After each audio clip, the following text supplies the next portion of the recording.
everyone, it's Elston here, and we're back with the Painting an Empire series, and we're going to be painting some Swordsman. Now, this is one variant of two, so what you'll be seeing is this is the yellow variant, and on another video there will be the red variant, but basically they're just Swordsman. Now, starting off, we're going to start with Avalon Sunset, and there's something to note here. When I did the 40 of these guys, I didn't use a brush, I just used an airbrush. So this will go a lot faster if you've got an airbrush. The colours are the same, it just means you don't have to really do blending. You can just put the base layers down, then the highlight colours, and when I did that with the airbrush, I basically did that over the entire model, so everything else got hit with yellow as well, but that's fine. Yellow's pretty easy to go over with another colour, so yeah, just hit it all with yellow. If you've got the airbrush, do this with yellow, highlight with yellow, and then just paint everything else on top of the yellow. If you need to, go back in with the white if the yellow really does jank with it a bit, but apart from that, should be fine.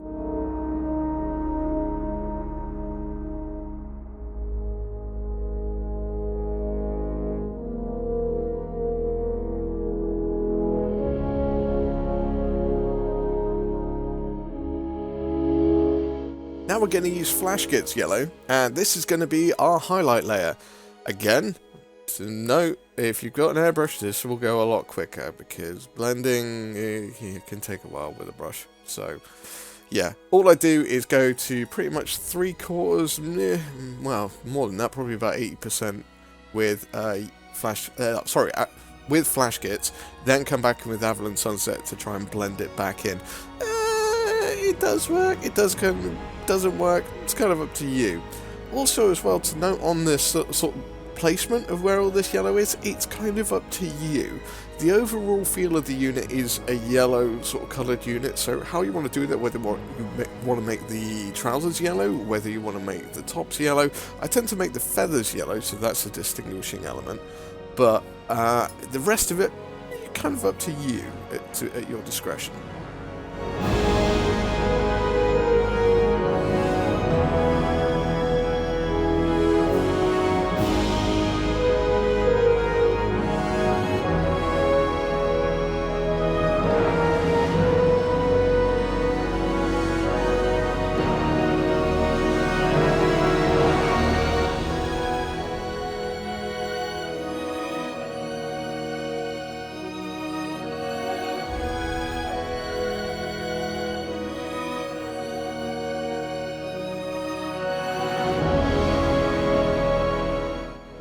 Now we're going to use some contrast, we're going to use Guilliman Flash, and guess what, we're painting the skin again with this, because this is possibly the easiest way to get a skin colour and highlight and wash all in one hit. This paint is phenomenal.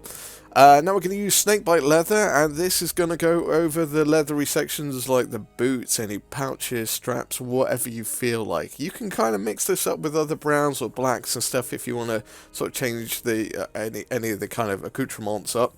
But yes, it basically goes for some kind of muted tones or muted browns should do the job.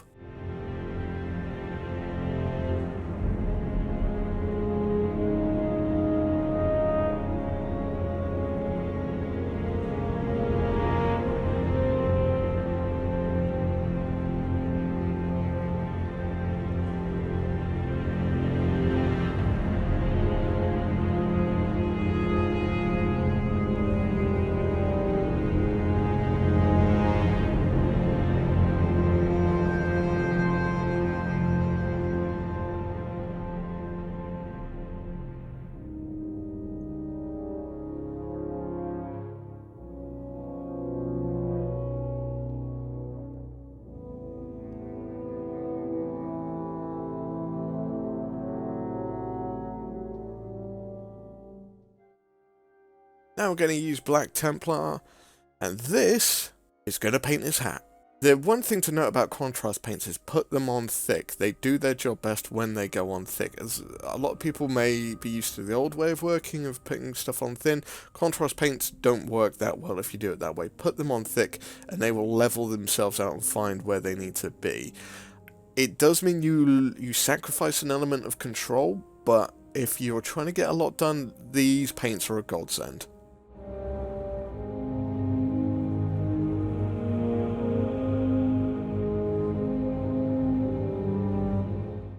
As you can see, I'm painting over the yellow. The black Templar covers pretty well over the yellow, so no real issue there. Now we're going to use Agros Dunes. Agros? I think that's how you pronounce it. And this is going to paint his trousers. So again, we want those muted tones, but I wanted a slight different colour to the snakebite leather. So he's getting a slightly different brown coloured trousers. I just said he had brown coloured trousers. Interesting. Gunmetal from Vallejo Premium. This is going to do the swords, hilts, pommels, chest plates, anywhere there's metal really, basically.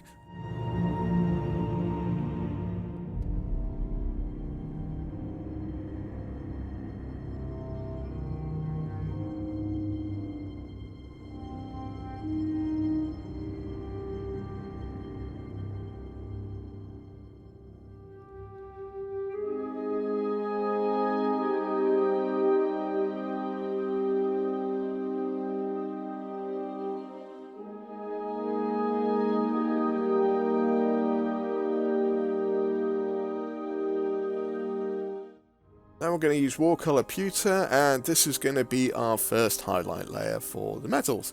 Now I'm trying a little bit of wet blending here. Wet blending metallics is always a perilous task, I find, so up to you if you want to go down this road. If you do, I mean, I'm trying stippling there on wet, and yeah, it doesn't look overly pretty, but hey, do however you wish to highlight metals, because yeah, it's an interesting affair in its own right.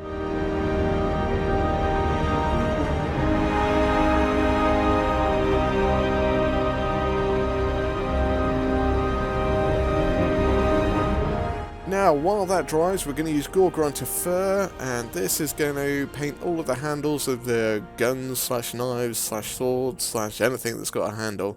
Again, a muted kind of brown colour, but this one's a bit warmer, and again, it gives just a slight bit of variation to, instead of the guy looking like he's just walked through mud. Now we're going to use our metallic silver from Warcolor again, and this is going to be highlighting our swords. So I tend to do a kind of dry brush element to look like that's the sharpest point. It's up to you though. If you find an easier way of highlighting metals, then please use that. This is just the way I find is quite easy. It also goes relatively rapidly, so you don't have to worry too much about it, and you can get quite a lot done quite rapidly. It's not the neatest, but again, metal gets dinged and banged up all the time, so kind of works.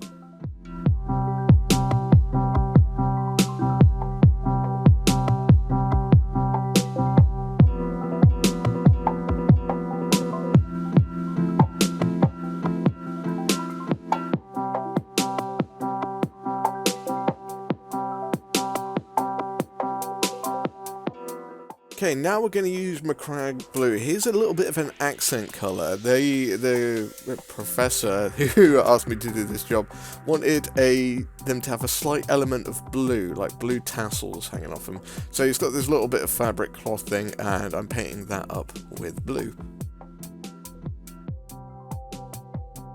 Now we're going to use light skin, and this is going to highlight his skin, surprisingly enough. Again, I mentioned on previous videos, if you're doing multiples of these, whether or not you want to go down these steps is completely up to you.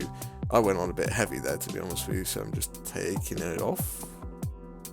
But yes, your call on if you want to highlight that much. Now we're going to use Cygor Brown, and this is going to paint his beard and tash. Again, it's a contrast paint, so put it on pretty thick and it'll just find itself, so you don't really, hopefully won't really need to highlight this. If you do want to highlight it, then fair enough, but it gives you the option where you don't have to.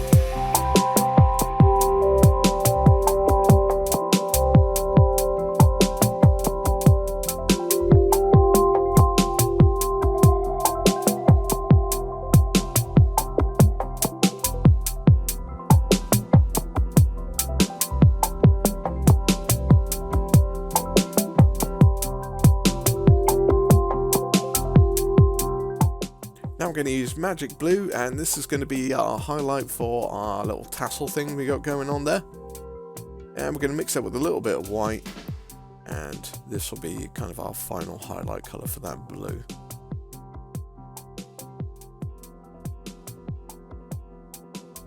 Now we're going to use some non-oil gloss, and as I mentioned before, this is my favourite for washing metals. We're going to put this all over the metal areas just to give a bit of a contrast and show the recesses area, because it got a little bit bright with all the other metals, so this is a nice tone down to get it back to where it should be.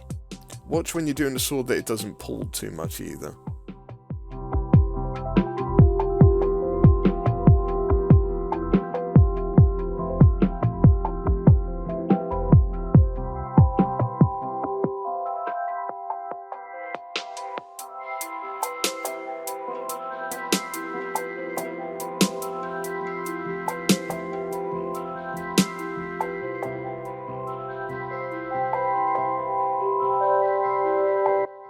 Then all you need to do is let that dry, and you're done. As I said, I don't paint eyes in this army because there's 350 plus, so there's no real point in that. But here he is with the rest of his unit. As you can see, the difference between the rest of the unit is they've all been airbrushed with the yellow, but it's not that far off. I mean, once you look at it from a distance, you can't really tell the difference.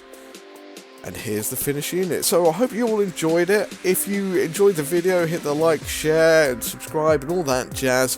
There will be more videos coming out, so stay tuned for them. If you want to see any of the previous videos, there should be a tab or a card at the end to let you know where it is, and a playlist. If not, check out my channel, and you should see a playlist for this series. There's also other videos on there, so if you want to check them out, that'd be great. So until next time, stay safe, be good, and I shall see you then. Bye bye.